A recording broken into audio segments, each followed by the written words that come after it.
So there are top 10 viral contents in the Philippines. First is comedy. Comedy is a light-hearted videos designed to entertain and make viewers laugh. So for example is kanang mga vines. So kita mga Pinoy is kanang maghimutag like ingon anak bitaw nga video kay for kanang mo release atong mga stress o kita sad mga Pinoy mo tan-aw ana is kana po makapawala sa atong stress ginagmay. So next is memes.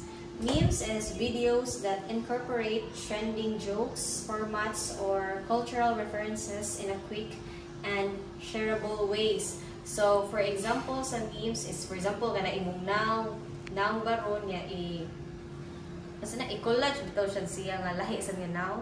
So daghan og example sa memes nga naa sad karon nga na viral sa atoa. Next is viral challenges, interactive and often creative tasks or stunts that viewers are encouraged to replicate and share.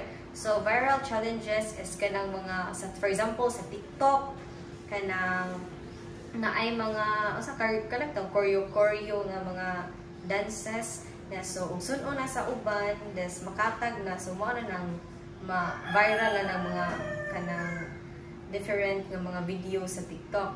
Next is tutorials.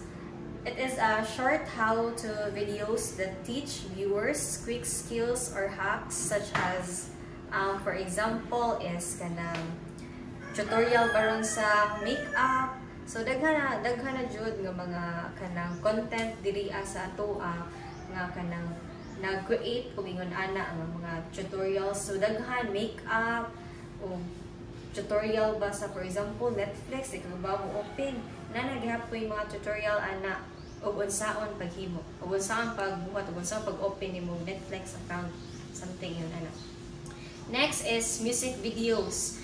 Videos focused on trending music, lip sync performances or creative visuals synced to popular songs. So sa ato music videos is nanapod for example mga artista nana sila bagong release nga kanta magbuhat na sila music videos para ana. So sa karon pud no ang mas na viral nato diri kay kanang mga kanang bitong mga bago pa nga na known nga mga singer.